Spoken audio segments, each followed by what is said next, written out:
Chip, are we able to spotlight? Oh, there we go.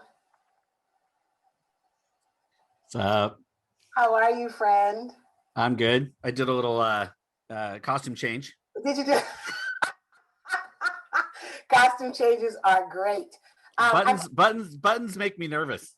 I feel so formal.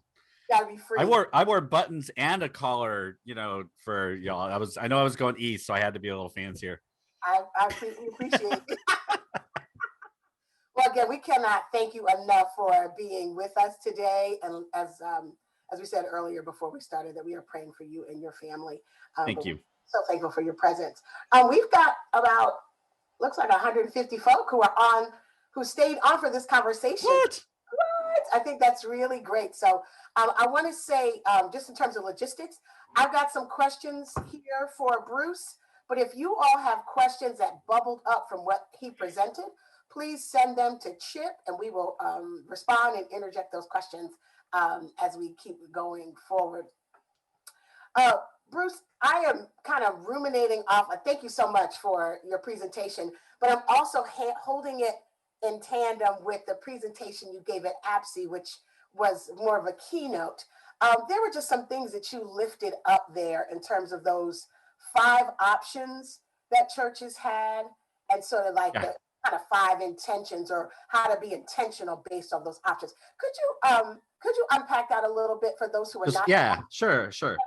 I mean, I think part of the reality as we're moving forward is we're really kind of thinking about who are we going to be as church, and like all the ways in which we are going to engage in church. And so I do want to say that I think part of what we all bring into this leadership space is having to translate all of this for wherever we are. I do want to, say kind of not every ministry is the same, every congregation or ministry or, whatever you're doing and engaging in the life and the church.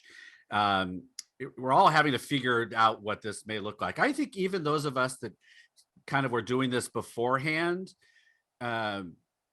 we are even being challenged to do this in new ways, because before there was almost this resistance that we were always our relationship was in resistance to, like, we got to convince people to do this. And now it's like, oh, they're here. Now, like, wait a minute, now everybody wants to do it. So I think there's this, I think everybody has to kind of figure out where they kind of sit in these spaces. And I'm focusing a lot, as people are asking, around worship and gatherings. I think gatherings and the ways in which people are meeting and all that has just changed forever. Like you can pretend that's not happening, but that's just simply going to be, it has changed. I think when we start talking about kind of these worship experiences, those are the most tender spaces. Those are the ways we connect with God. And I do not want to ever be cavalier or flippant about the way people worship. I think that is a disservice we do to one another. And so when I think about what is next for our communities around worship experience in particular, I want to honor all the ways in which people might enter that space, because if we don't figure out how we do that well, we're not going to do it well. We're just going to create space that feels inauthentic, and it's just going to turn people away. So it's a long preview too. I think every space should ask themselves about what are basically 5 options for us to think about in terms of how we gather again, right? One is, you're just going to go back to meeting in person. I mean, I think that's fine. That's a great option to do, is you just go back and meet in person. You know how to do it. You may decide whether it's your leadership, your technology, whatever it is, that's what you want to do. That is a perfectly fine option. I think we get into these modes of hybrid is the way to go. So everybody has to do hybrid, and it's all going to look the same, as if there's one size fits all. And I've never been that. And so that's one option. The other option is usually like, hey, you know what? We don't need to go in person at all. Let's just stay online. This is great. Like, we know how to do this now. Now, I suspect there are people in every traditional congregation that's like, oh, heck no, is that not happening? Like, we will be meeting in person. So, but that is an option I think you have to explore, just meeting online. Continue this. The other option is you do 2 services. You decide, we know how to do both of those well. I can argue this as the easiest of the hybrid-ish kind of spaces, because you're not it's kind of like when you do blended services. I'm not a big fan unless you can really do them well around music and things. Like, it's really hard. So you could do two. The another option is you stay with the streaming option, which I think a lot of churches already set up for, where you're basically you're centering on the physical location, wherever that may be, and people are watching that worship service happen. There may be some interaction or there may not be, but I think it's important to say that is a viable option. And then the last one, which I'm pitching and really encouraging people to explore in some degree, is this hybrid space where we begin to think about that no matter where you are and how you're experiencing this time, you have essentially the same experience. So I'm not thinking, oh, if I go to in person, that's the better, that's what we're all trying to get to. I'm like, well, I'm going to be online, or I'm going to be in person, or whatever I'm going to be, and we're all going to be honored and not seen as like second tier kind of worship experiencers. So I think those are my 5 options that I'm trying to encourage people to have genuine conversations about, because not every congregation, not every leader is ready, willing, able at this particular moment to do all of this. So having really open conversations about what's next and all the options that are available. I think sometimes we dream about, and I take this carefully, like sometimes I think we dream too big. I just kind of feel like we dream so big that God's like, yeah, that's not my dream for you. That's your dream for you, because of whatever that is going to make you look like or feel like. So I think trying to discern that with your community is really where we discover what God's dreams are for us. Thank you so much. I really appreciate that. Also, for those who are just coming in, Bruce put in the chat, he is one of these tech savvy people that all of his slides are on this really cool thing called SlideShare. Don't get any ideas, because mine are not, but his are all there. So everything we're talking about, I would encourage you to look at his presentation at APSI, and as well as what he's offered us today. And so the conversations around the options and the discernment are all laid out in those slides. Chip says we have a couple questions from the floor. So I'm gonna. Yeah, we've got 3 or 4. Okay. And Bruce, I'm doing several things at once. So if I ask you a question you've already answered, forgive me. No worries. The first one is, how do we go from being content-based, parentheses, viewing our service, to community-based, parentheses, engaging those to create community on a virtual worship service? Yeah, I think, so let me, before I answer any of these, expertise and newness and, knowing what is there is all relative. So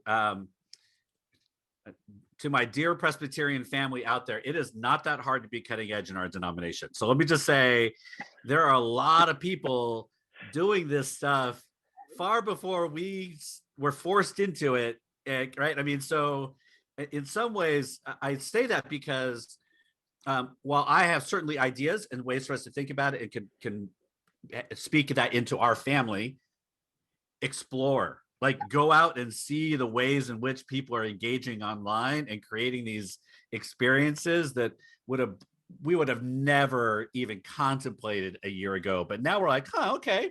Yeah. Like, so I preface that, I preface what I'm going to say. So I think how we get ourselves into that mode is we really begin to embrace the ways in which the platform can help us engage together. So for instance, very simple kinds of things. Open up your chat.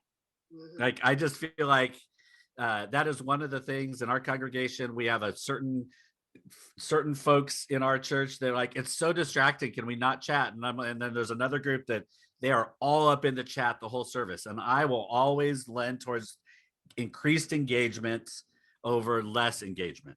So a very simple thing for your time is to open up the chat.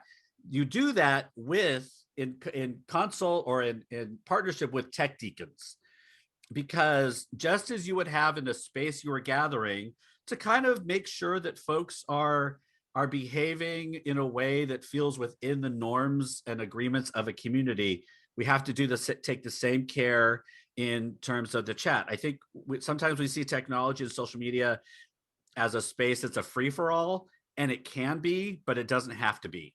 And so that's one thing. Open up your chat, have tech deacons that will help nurture and guide and watch out for things and all that, and have expectations very clear. That's a very simple way to create engagement. And when I preach, right, when I preach in our service, I'm asking questions to the chat room. I'm like, all right, so as we get here, put in the chat, like, what are you thinking when I just talked about this? I'd love to look later and see what you all talk about in the chat.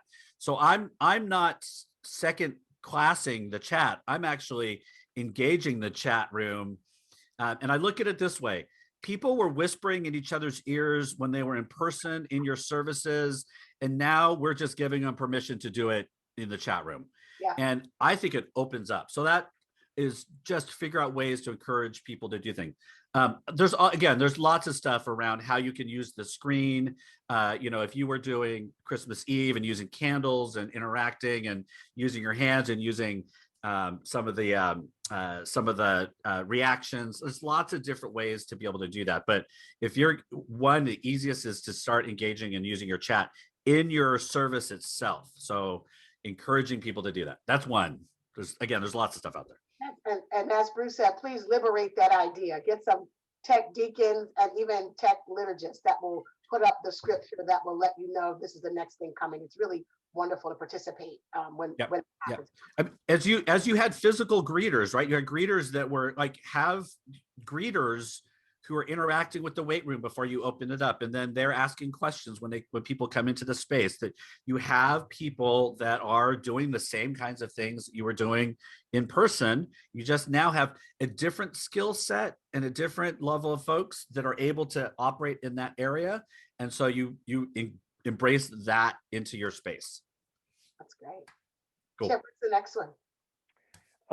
If a church chooses the hybrid and streaming options, what platform do you recommend? YouTube, Facebook, Zoom, other? And what are the pros and cons of some of those? All of them. So I prefer actually just using Zoom, and here's the reason why. Because Zoom allows you much more. Like, you can't do these multiple spotlights and have them show up on your stream.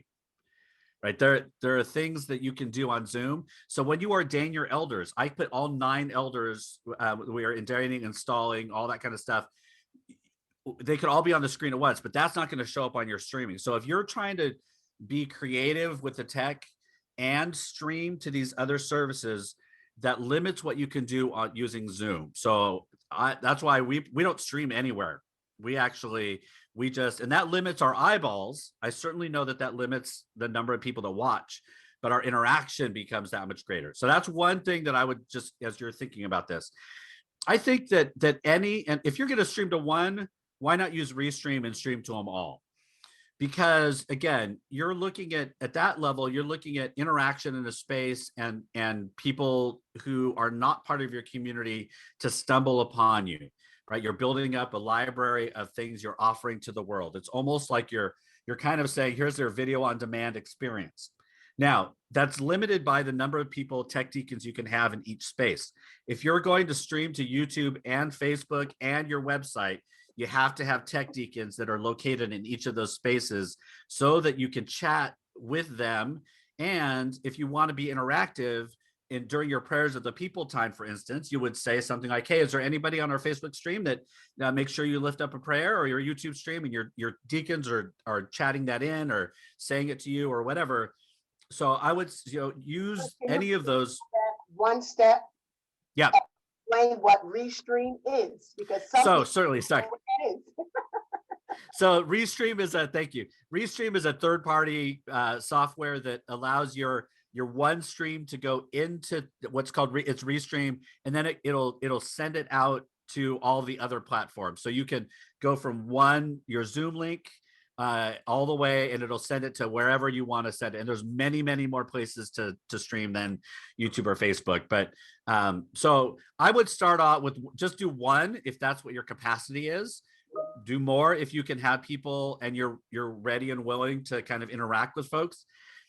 I think it just depends on how much you want to just stream and have people watch what you're doing, and how much interaction you want to create. That's basically, because you can turn the chats off and just decide. When you come to us through Facebook, you're just going to watch. Mm. And that's fine. I mean, I think, but being intentional about what you're doing, I think is the most important piece. For the next question, I'll just share. Someone shared in the chat that their church has youth who are doing the engaging in the Facebook chat, which has been a good way to engage the youth in the service as well. Yeah, so that's great. I would say they're tech deacons who happen to be young, because I think there is a danger of assuming that our young folks are the ones that should all be doing this. And this is not because they shouldn't. I just think sometimes those of us who are a little older, we set our young people up to fail, and we just kind of say, hey, you're young, go do this. And without equipping them with, kind of mentoring and partnering, so that, I don't want my high schooler to have to make the decision about kicking somebody out of the meeting because they are not sure whether they're Zoom bombing or not. We need to have people working alongside. So I think it's great, but I would look for skill set, right? It's going to come in multi generations. Not all young people like being online. I mean, it's this. I think we have to kind of push back on the idea that generation determines technological expertise. I think it's a worldview and an air that folks have breed generationally, but look for folks who are comfortable in the chat. And after 2 or 3 services, you're going to know who those folks are, and you're going to know who does it well and who doesn't, right? I mean, just like talkers, some of us are really good at knowing when we should talk and not, and other of us are not. So like you're applying the same discernment you would do as if you were in person, right? So same kind of thing. So I think it's a great idea. I actually think if you're a church that's transitioning and you have some older folks, having some of that middle generation, like myself, and who those of us that are kind of that extra bridge group, have us in there too. Have some of those 50, 60, 70-year-olds who love the chat, right? Get in there and be a tech deacon. Just so you're honoring kind of the breadth of where most of our congregations are, really. So again, I think it's great, but I do want to say the danger is that we are assuming that youth and age determine capacity. It's capacity as well as want. Like I think our young people, like we're engaging in some anti-racism work now. That's where we're putting our young people. Like we got tech people all over. I want you to help us think through becoming an anti-racist congregation over the next year, right? So, where are we placing that energy right now? I think is really important. And I think we could run into danger towards looking at mostly being technological. And that, again, it's great. I don't want to say don't have your young people do it, but just kind of expand how we might think about it. Bruce, I would just piggyback off of that. If you all have any resources in terms of training for your tech deacons, or sort of the 10 commandments of being a tech deacon, I know that's something that would be really great, like things to be mindful of, or how to encourage folks to live into. So I need somebody to pay me full time to just go create resources. That's what I need somebody to do, because I think just, really folks, I'm doing exactly in many ways what y'all are doing. Like we're trying to, like I was doing a lot of this before, but it was really just me with some folks. All right, Al, sorry about that. They were getting ready to ask me questions. I said, wait a minute, put your hand on the screen, get him back, hold up. I'm like, Hilton honors Wi-Fi, not holding up. Okay. But anyway, I don't remember where I left off, but anyway, let's just keep going. Let's keep going. Okay. We've got several variations on this question. I'm on board with reimagining or reimaging the table, incorporating both virtual and in-person world. What advice do you have for a mostly elderly age congregation that does not engage with technology well, especially in regards to reaching out to online visitors? Mm-hmm. Yeah, so here's,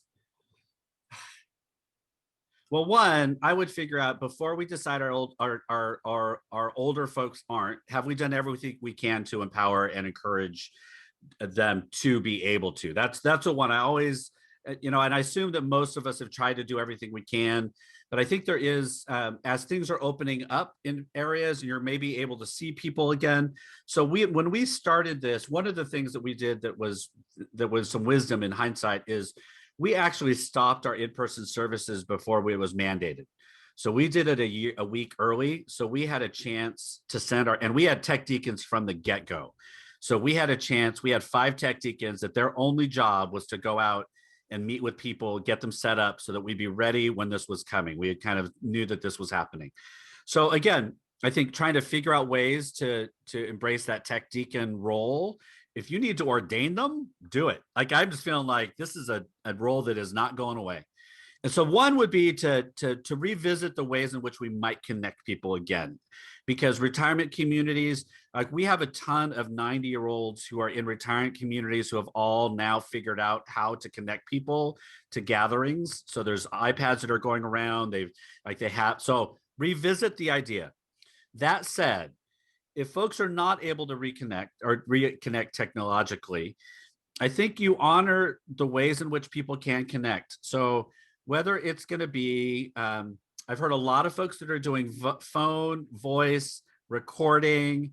I think there's just figuring out ways to invite those folks into that space. Now, the key is that they're going to see and experience maybe others joining that space in a different way. So if they're going to gather back physically, I think you have to begin to shift your physical location so that folks are always reminded that there are people joining you who are not actually in the space.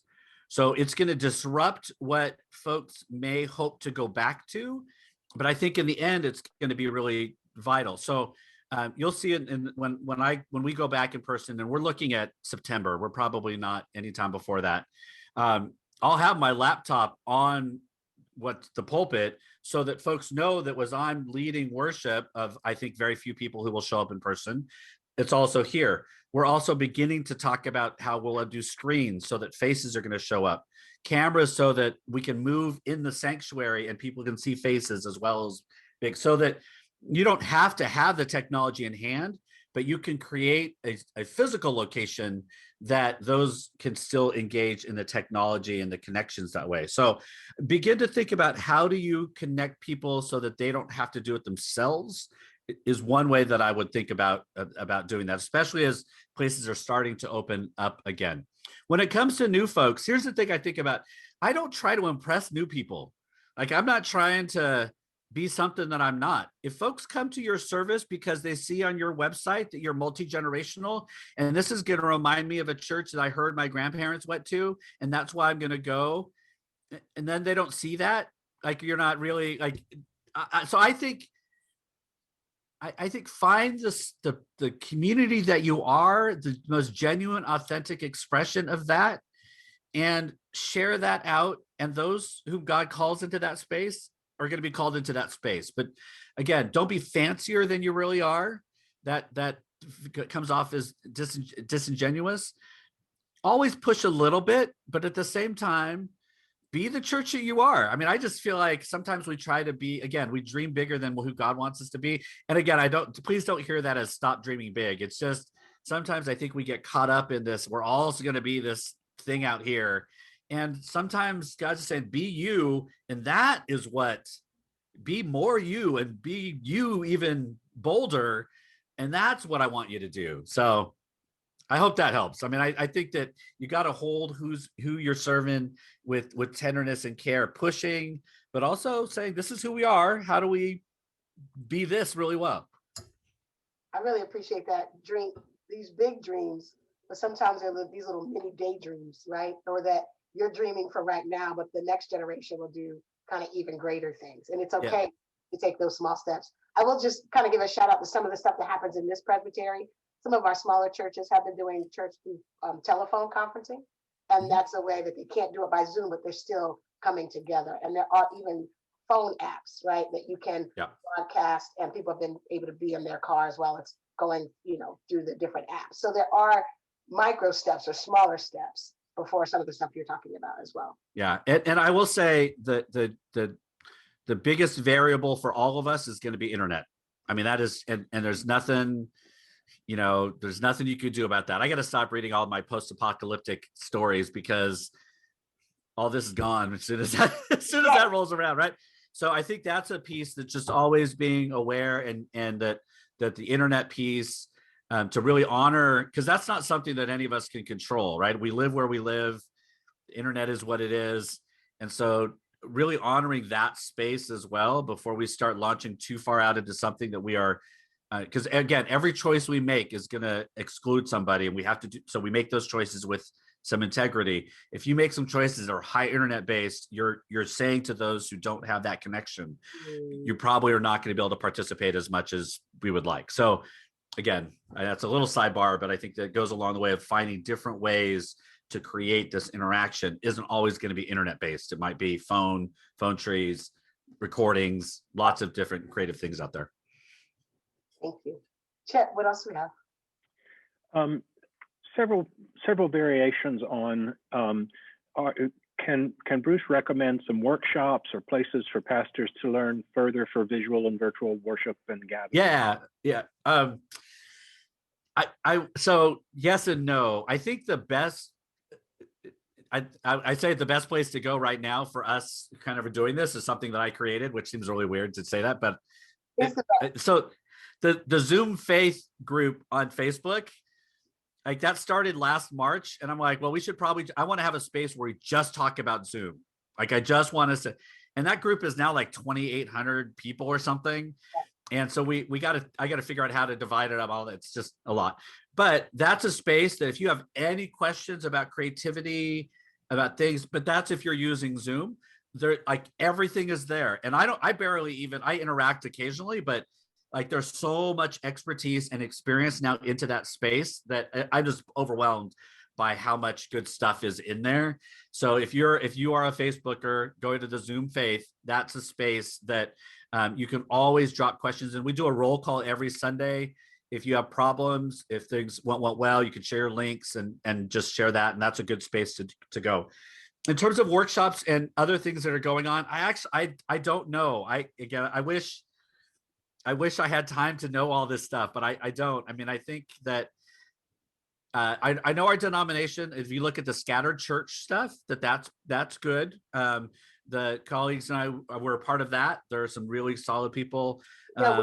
For that, because that's new to me. Scattered church. So that came out of the theology and worship department. Okay. But scattered church denominationally, they're doing a lot of the theological grounding. I think that's actually one of the places that if you have folks and you or yourself are like, okay, this is fine, but where's the theological grounding in all this? For those of us that are like, we're already over here and just going, that's a good place to go, especially with others. You're trying to move a congregation along. They're doing some good work out of scattered church. There's so many things going on right now around all this. I wish I could give you more actual events to go to or things. I'm not in a big event person. So I'm like experiment, talk with colleagues, try stuff out, find out when things don't go well, liberate away. I mean, there's so much that people are doing out there, and I'm like, oh, I'm totally going to liberate that. And friends are like, sure. And some of my best ideas are not mine. Yeah. I mean, part of it is we're learning and growing together. And it's just, how do we continue to make disciples and engage disciples and care for the needs of others? Yeah. So we're sharing those things in real time.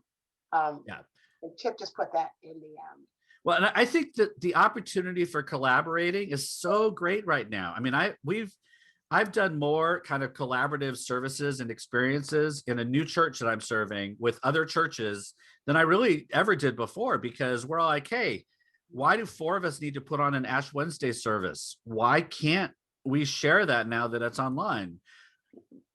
Why can't we all? So we're going to do the Beyonce Mass with Yolanda Norton with a bunch of other churches. We're like, why would one church, why don't we do this together? I mean, the collaborative opportunities, and it's less work.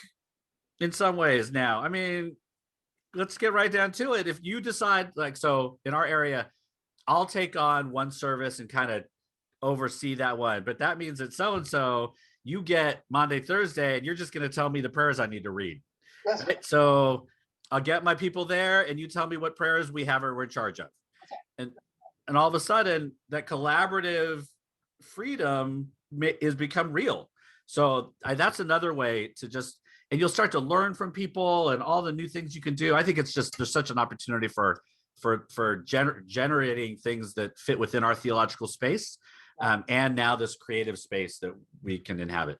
Thank you for saying that. The collaboration piece, sometimes we think we're missing the next new webinar, and it's really just, no, we need to talk to our colleagues and partners in ministry. Yeah, yeah. And again, some folks have been doing this for a long time. You look at, the reason, am I still here? Okay, you look at you look at things like, some of you remember MySpace, a long time ago. You should check on your MySpace and just see what it looks like. It'd probably be funny to see what you last time. But that started, and you were anonymous there because those were groups that couldn't find space in traditional spaces. They couldn't feel welcome there. And so there have been people who have figured out how to do this with genuine community for decades now, right? They've been thinking about how to build community, even though we're never going to see each other face to face. I think we are like, our ultimate way of being together is in person. And I simply don't believe that is the ultimate way to being together is in person. I just think that that's one way. They all enhance each other. And it's based on the assumption that all of our in-person interactions are positive. And I think that's just not true. I think sometimes some of my deepest relationships are with people that I have maybe met once, but interacted online.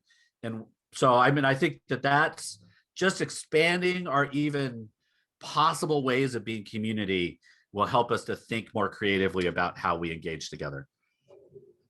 I know we have another question, but I just want to ask you, theologically, how do you stay grounded and not be terrified by that idea? Like what you just said, for some people is terrifying, because that's the only way. We're so used to in person is the only way. So how can we stay grounded? How do you stay grounded and not be freaked out by that concept and encourage others? Maybe it's okay to be scared. I don't know. There are things that terrify me. That's not one of them. That's fair. That's right. Fair. So that's the whole thing, like some, risk and courage and new things. It's all relative, right? For me, I'm like, yeah. So I engage with people on Twitter, and I genuinely think they're humans, and I treat them as such, and I value those relationships. Others are like, anything on Twitter is like, so but that's fine. So I think theologically, again, when I look at when we talk about the table, we have always talked about the table about being more than the people gathered around it. And you either take that seriously or we don't. And we can't accept but we've had those times in our denomination. We've said everybody is welcome around this table, but you have to be this or you have to be that. And I think theologically at the core, we just simply, that table is open. And what are we doing if we, on World Communion Sunday, are we actually saying when we're all celebrating communion that it's not actually real, that we're all celebrating communion together? It's kind of real. Like we're kind of in communion. Like, no, we're like, that's why we have World Communion Sunday. And we're now having World Communion Sunday every Sunday. Right. And it's great. Yeah. So again, scattered church, they're doing, if you want to look at that theological understanding and get a little bit more, I'm not, we're all theologians, but I'm not the theologian that's going to really help you kind of wrestle with the scriptures in that kind of way. But it just doesn't thread me. There are other things that certainly do, but that's not one of them. So how do I stay grounded? I just, I would say that I just stay genuine to who I believe I am and who God's calling me to be. And I'm serving in a congregation that I am in a space in my time where I simply, I'm like, here's who I am. and you know who you have coming in to serve and pastor you, and there are no surprises. I think that's like, I think it may have bothered people that I don't wear a robe and I interact and I do all this other stuff, but they knew that coming. They knew that coming in, Yeah. right? So anyway, I'm just I be love it. you, be Yeah. you. I love it. Chip, what else do we have in the queue? Just as a marker, we have about 10 minutes left in the time that we allotted. I could do this all day. So, well, we've got a few people have asked about congregational meetings, other types of gatherings aside from worship. Do you have anything to talk about there? Yeah. So tend to your congregational meetings even more than you would tend to in person. I think those of us that have been in ministry for a while, we get lazy. We're like, oh, it's a congregational meeting. Here, we know what to do. I can get up and lead a congregational meeting. Oh, but wait a minute. When you're online, you got to have 12 different polls set up for any things that might happen to pop up that you don't know we're going to pop up, right? So congregational meetings in particular, they could be really great. Like we did our congregational meeting in a half an hour, and no, we had nothing controversial, but even non-controversial congregational meetings always take longer than they should. So, so I would say script, like you already script out, right? But congregations, you're not used to probably scripting out unless you are a larger church that has more of a production kind of process. Script out, make sure everybody knows who is up when. Use tech deacons so that you, as if you're a solo pastor or you are the tech person, use tech deacons and hand off responsibility of hosting so you can moderate a meeting if that's your role. Meaning, make people co-hosts, have the tech deacons do your spotlighting, use the spotlight as a way to, so if I'm moderating, I'm going to bring in the next chairperson who's going to report. My spot gets taken off. They're going to report. If they're going to nominate folks, you bring up their spot so you can have up to 9. Like, use the technology so that folks are like, oh, I actually feel like we're doing this. We're not just watching it happen and just happen to be here, but use that technology. It takes preparation. It takes a muscle that most of us have not used until this year.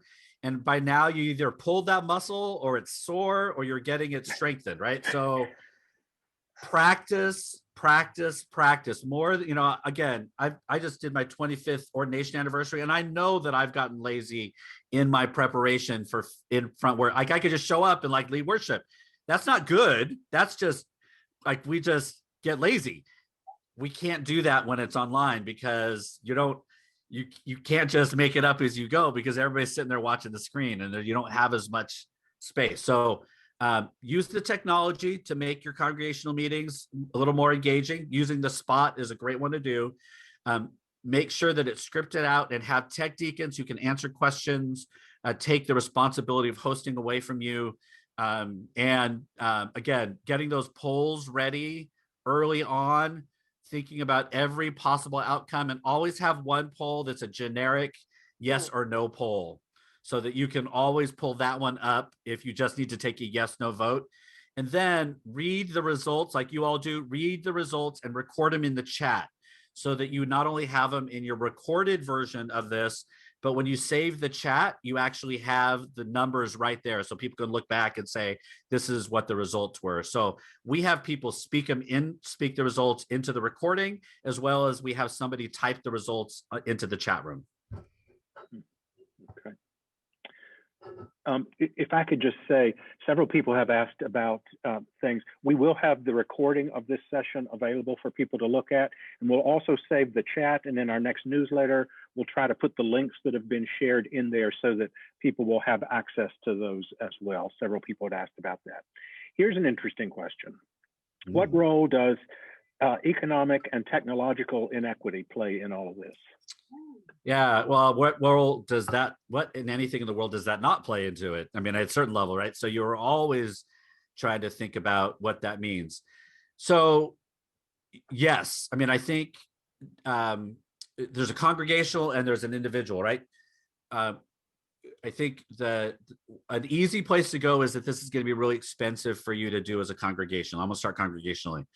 And it certainly isn't, there will be a financial investment depending on where you're headed. Most presbyteries, I don't know if Greater Atlanta is doing it, have money to help people bridge those spaces. So that's one, is that there is money out there if you are trying to figure out how to do that as a congregation. Two is that it doesn't have to be as expensive as we all think it's going to be. I mean, I think that's one of the realities now, is that we can do this. There are yoked parishes out there who are using iPads, big TV screens, and their phones for service. I mean, there's lots of different ways to do it, and as well as people who are going out and starting to spend a lot of money to create experiences. So I think not dismissing the opportunity because we have a false sense of how much it's going to cost, or that there's no money out there. I think this is there is money out there to get for congregations. When it comes to individuals, I think one of the realities is this does create some, I want to say problems. This creates opportunities for us to rethink how we engage in church life. This was here before. It's not as if technology all of a sudden, oh yeah, we need to think about economic disparity and the ways in which people's lives are, right? So if you have workers that have to work on the weekends, or they're restaurant workers, or they're now what we deem essential workers, like were we adjusting what we did then before pandemic to the multiple ways in which we engaged multiple economies? If you weren't doing that before, now's an opportunity to have the conversations about even acknowledging that exists in our congregations and our communities, and then to decide whether that's important to us. So there's a whole background conversation that has to happen. And then to truly kind of don't make assumptions about technological capacity or incapacity for depending on economics. When most folks may not have internet and a computer, but phone lines is an essential communication tool for most folks, and even those who are housing insecure or are living in the RVs in our areas. It's our phones and texting how we get to folks. When we talk to our service agencies, it's phone and texting. So there are ways to bridge some of those economic gaps that we may think are there, but we often use those as an excuse not to engage. So I want to challenge us to rethink really what does that look like in our realities of our communities. So I would say take it seriously. Know that it has always been there. So this is an opportunity to talk about any adjustments you make around wealth and economic disparity, and that technology and the way we're engaging in gatherings is just simply one more way in which we need to have that lens. When you were doing that in person, I hope, and now you're doing it and you're figuring out how the online experience works. And if it turns out that it limits who can be there, and it's people that you think have to be there, like it's imperative to your gospel, have to be there, then you don't do those other things. I just feel like we're always going to exclude somebody with every decision we make. If you decide we're going all full in person, you're making exclusionary decisions, and that's fine, but you just got to know that. In the same way, if you decide to move more technological, online, remote, we're making decisions, and we just have to do that with some integrity. And economic disparity is certainly one of those lenses that runs throughout all of it. I have our Presbyterian clock is ticking. Chair, do we have a lot more questions, or one or two more? Because I have one last one. We've got a few more, but one was a follow-up to the congregational meeting one. Do you have anything specifically to say about hybrid congregational meetings? So the hardest part about all of this is, and I think when there isn't anything controversial and you're not having to count member votes, that's where it becomes really tricky. Like I could have voted in any of your polls, but none of them, it didn't really matter. Like it wasn't as if I was going to be the tying vote if I voted on something or didn't vote on something. That's where it becomes a little stickier. So you're going to have to be, just like if you had a controversial vote in a Presbyterian meeting, like everybody has to register and you're tracking, and it just becomes more work to make sure the person who is there should be there. And so I think that's the part that's going to be a little bit more technical. So if you're going to do hybrid, right, it just means you're using tech deacons or ushers in 2 spaces. So if you have people in person and online, that announcement of the vote has to just include counting both spaces, right? So it's just one more step. You have 20 people in your space. When it's announced and put on in the chat, our total vote is da da da da and da da da. I don't even think you have to say it was 15 hybrid or 15 online and 20 in person. You just say here's the count, right? Because that's what the count is. I think if you have to track actual votes about who is in or out, that is going to be a difficult piece. And I know that some places are having to, if they're going to be controversial votes, they may have to shift to a different kind of meeting. They may go to a webinar instead and only let people into the space that are registered people. And then all the visitors are just watching. I haven't had to see anybody do that, but that's what we would do if we had to do that. So you basically would have a ton of presenters, or you're going to have a meeting and you're going to need to record people's votes in the chat. And they're going to have to say so-and-so vote, and then their names are there. I mean, there's lots of different ways. If you need to do secret ballot, then it's going to have to be secret ballot sent, either email or text, find a platform. It's just going to take a lot more work to count. But at the same time, you did secret ballot in a congregation, right? You take the vote, and then we all sit around for 10 or 15 minutes singing hymns while 3 people are in the back counting 5 times. So you're just trying to figure out how do you adapt what we used to do and think about how does the technology allow us to do that a little bit differently. So that would be some specific things is just needing to, be able to count actual people. So your leadership team is just going to expand as you go more hybrid. All right. Last one. Next to the last, because I got a question. All right. Chip has one more, and I have one more. Okay, go ahead, Chip. Go for it. Okay. How do we assure we don't alienate those that were introduced to the ministry on Zoom and Facebook when the congregation wants it to be like it was before the building was closed? Yeah, I mean, the flippant, not helpful answer is don't stop having Zoom and online worship. I mean, that seems to be the easiest way, is right? Keep engaging in the way that they found you. Again, that's easier said than done. I know that. I think that these are the things that I can't, by the force of my sheer will as a pastor, I can't make a church do something. Like, I would love if that were possible for me just to, like, when I was your moderator, people would come to me and say, well, this is what you did. And I'm like, I wish I had that kind of power to just deem things and have them happen. That's not who we are. For good or bad, that is not who we are. So the hard part about this is if your community as a whole is saying, we want to go back to where we were. I mean, I think we help to guide and prod and challenge and pastor people into a different way of being. And that's a thoughtful process that is loving them through the stress and struggle of it. It isn't just saying how awful you are for not doing this. And, and again, I don't think any of us do that directly, but we do it subtly. And so I think love your people into possibility. And I think that is the way we if you're feeling that inertia move back, you got to love them back into this new space you've helped to create. And know that may not be. But I want folks, I will say, and I've said this to our folks, as we think about what's next, here are the repercussions for some of our decisions. So when we're surveying, we did some mini surveys at our congregation. One of the questions we asked was, how will your attendance be if we stop having an online expression? Will it increase or decrease? Right? So if your folks see that a ton of people will say to you, if you stop having an online experience, I'm just not going to be with you as much.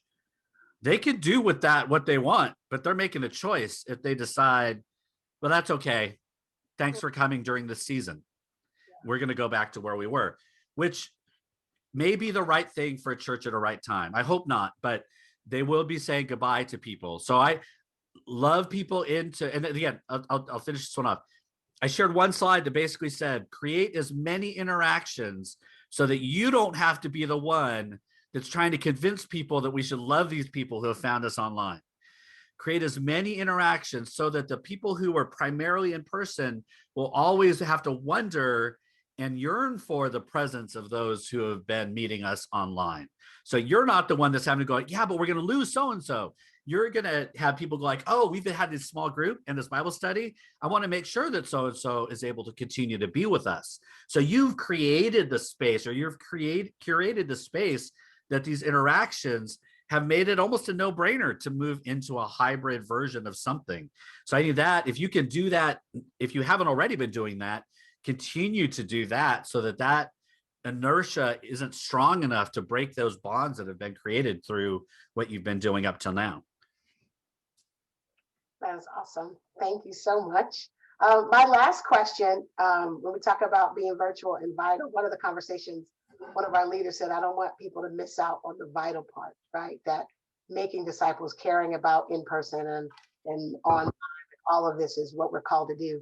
I am intrigued by this book you have coming out called In Defense of Kindness. And I just want to hear like a few sentences on the need for kindness, not only in person, but in digital space. So if you could thank that, you. Thank you. So some of you know, I have a book coming out. It comes out March 16th. I don't know if we'll put some links in the chat there. I'm like the worst branding person because I talk about so many different things. So thank you for making me focus on kindness.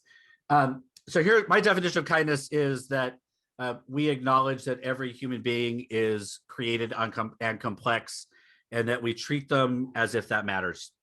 And that is in every space. So when it comes to online space in particular, I actually think we get pretty lazy about what we do online. I want us to interact and engage with one another as if you are thinking about whoever's on the other side of that keyboard and you're making decisions about how you interact, that you take into account their humanity and complexity.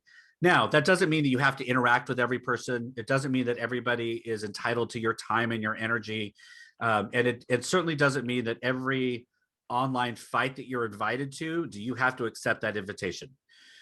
It does mean that when you do interact, or when we are engaging with people, or even when we're challenging people, can we do so without dehumanizing and without stripping away the dignity that God has given them?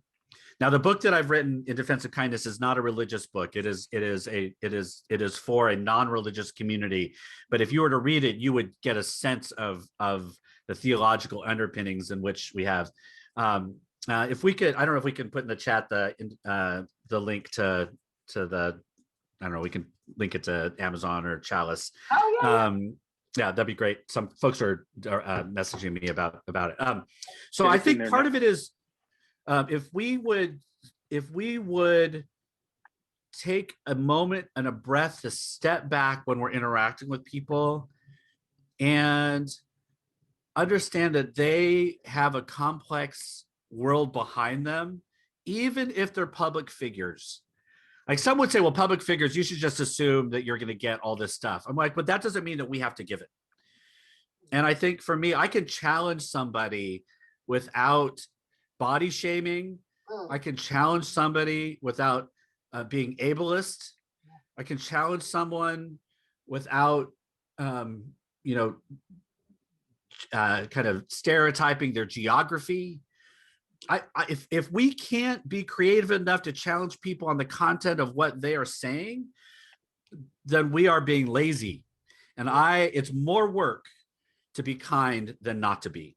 And so I'm in the book, I try to flip kindness on its head, because I think folks will want to dismiss kindness. There's kind of this kindness industrial complex right now that if we're just nice to each other, everything will be fine.